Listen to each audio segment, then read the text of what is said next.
Alright guys, welcome back, and Happy New Year, as it is January 1st. Right now it's December 31st still, but it's going to be posted after the New Year. So, Happy New Year. And today I'm going to be talking about my top 10 movies of 2024. It was planned on coming out yesterday, but I kind of got delayed.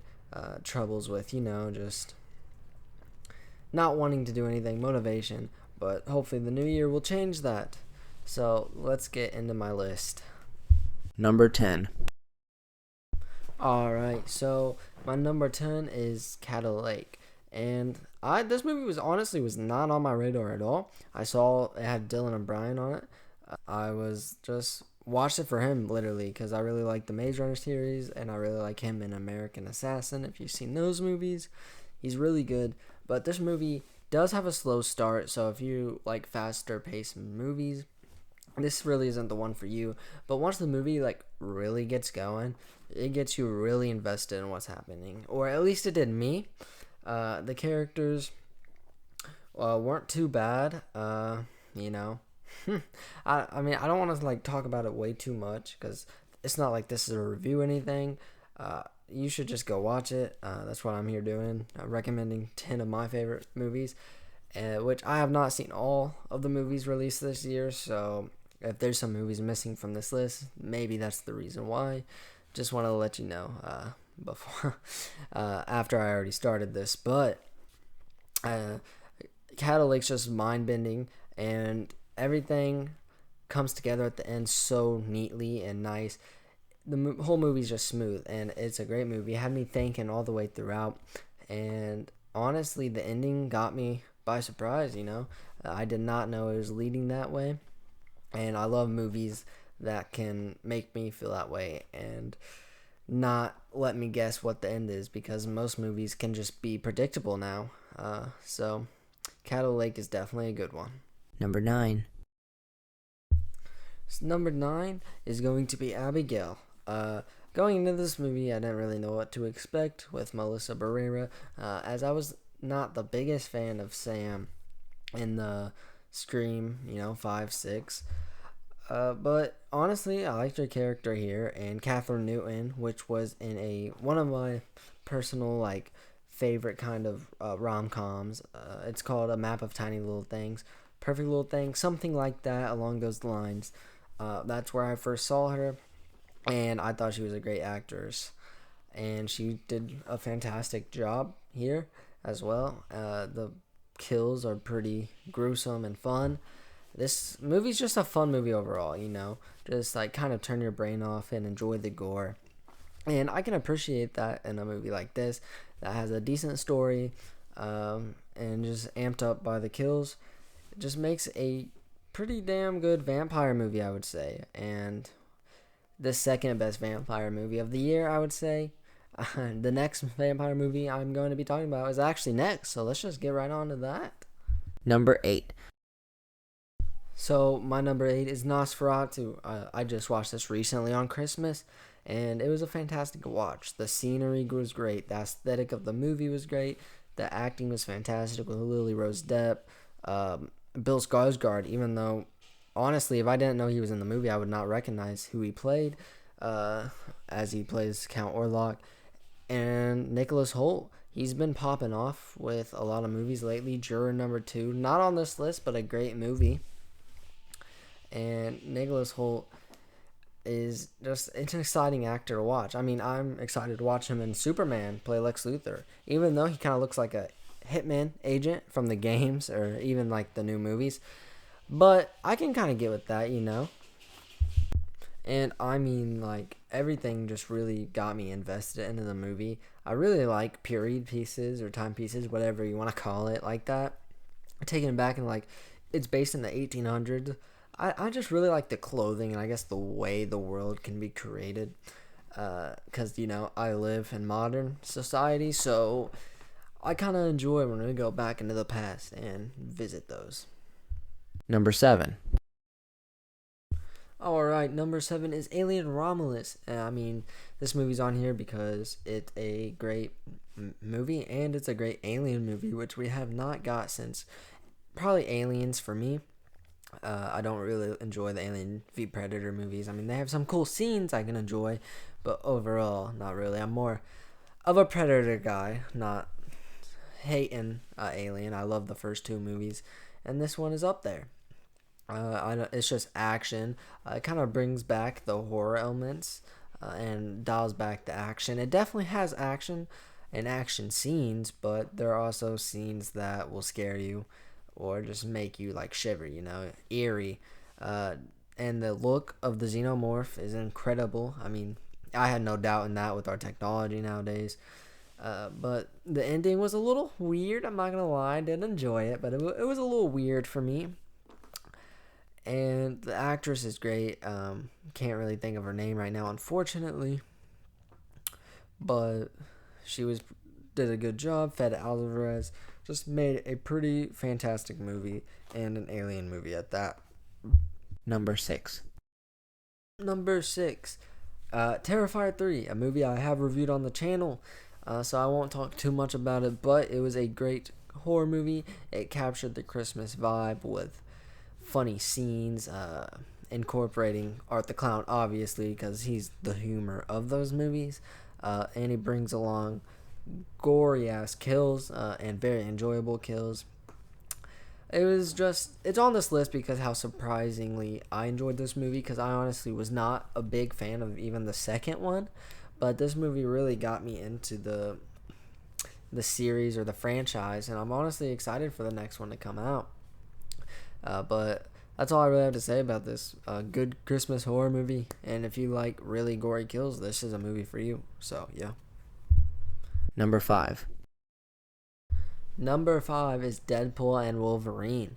I mean, of course, this movie's gonna be on this list because just the appearances and the cameos that are made in this movie just really captured my heart. Especially the first one. I mean, okay, before I get into them, come on, guys. Movie's been out for a minute, so spoilers ahead. But I enjoyed Chris Evans as Johnny Storm. Because I loved him in those movies. Those movies have a place in my heart. I know they're not the best, but I really enjoyed watching them as a kid. And the Human Torch was always my favorite. Don't know why, just like because I like a fire guy, just like I like Pyro. But it was fantastic to see him again. Then we see Wesley Snipes' Blade, and then what really okay. Before we get to the main guy I got excited about, we also have Jennifer Garner's Elektra. Don't really care about her, don't like her movies. But Channing Tatum's Gambit is in this movie, and I have been waiting for like a Gambit movie ever since I heard he was going to have his own movie. I've been waiting and waiting, and now, even though he's not gonna have his own movie, but and maybe though now, I'm just rambling, bro. I don't know if you guys like watching me ramble, but movies just get me so excited. But like I was saying, it was just so exciting to see him on the big screen and use his powers, and I loved every second of it. The story though wasn't the best, but very enjoyable, because along with Hugh Jackman as Wolverine and Ron Reynolds as Deadpool, their comedy just literally comes together. They bounce off of each other throughout the movie. The fight scenes are fantastic. And yeah, I mean, comic movies are really down bad right now, and I feel like it's just going to be in a lot of people's top list because it's just refreshing to get a not bad movie. Not like it's the greatest movie of all time, but it's not a bad comic book movie, which we've been getting the past few years, I would say now, for the most part. Number 4. Alright, so number 4 is a romance movie, because I am a rom-com romance type of guy. It is The Idea of You with Anne Hathaway, and this movie is just great. It's about a mother, older, falls in like a relationship with this young pop star. So it's basically, it has good themes about the age gap and then what you should like do for your daughter and everything. It's just a family movie, I would say, and it's a beautiful storyline. It was making me giddy. I love movies that do that. I do kind of get giddy at a couple scenes that just are funny and cringy. I'm a type of guy that loves that stuff, and there are a few like that. But overall, this movie is fantastic. Both performances from the main characters were great. Um, I definitely recommend this if you like romance movies. So, yeah. Number 3. Alright, so the next one is obviously The Wild Robot. As you just saw, this is the only animated movie in my top 10. I used to be way more in love with animated movies, I would say, but as I grown older, I kind of grown out of them. But this movie was just beautiful. I mean, I have beautiful themes about being a mother, about the environment. Nothing was just shoving it like in your face. This movie was not shoving like politics down my face, and it was very refreshing to see. Just a beautifully made movie with good themes overall. I mean, it almost made me tear up, and I don't really do that on animations anymore, which is pretty crazy. That's why I had to be in the top 3. I was doing my list. I was like, dang, The Wild Robot's really better than this movie, this movie, this movie. Obviously, I've already told you those movies. Yeah, it's a pretty good damn movie for both kid and adults, even though it is animated. I also recommend this movie. So, Number 2. number 2 is Twisters. So, this had to be my top 10. I am a huge fan of the original Twisters. That is a childhood movie that I will always love, and honestly is probably in my top 10 favorite movies of all time, believe it or not. And I was going into this movie very wary. I didn't want them to mess anything up, and wow, they did not. This movie is like they did exactly what I wanted from another Twisters movie. And Glenn Powell really just steals the show with his, like, I don't know, handsome hillbilly redneck kind of portrayal. It's just very funny. The humor's great. The interaction between characters are funny because their personalities are different, so they just bounce off of each other. And like I said, Glenn Powell literally just steals the show with this. I mean, every scene with him is just so fun. He's a funny actor. I don't know. He just has that spark that a upcoming actor should have, and I feel like he should be in way more important roles. But I'm glad he's in this movie because I was not disappointed at all. And as you can see, Twisters is in my top 10. I mean, it's not even my top 10. It's in literally my top 3, and it's 2. So I like this movie a lot. And funny enough, it had that Kiernan chick. Again, we talked about her on Red One and Sweethearts. She just keeps popping up in movies. She's also a little upcoming, I guess. And she's not bad at all. She does a fantastic job. So this movie was just fun scenes. If you like Twister, definitely recommend Twisters.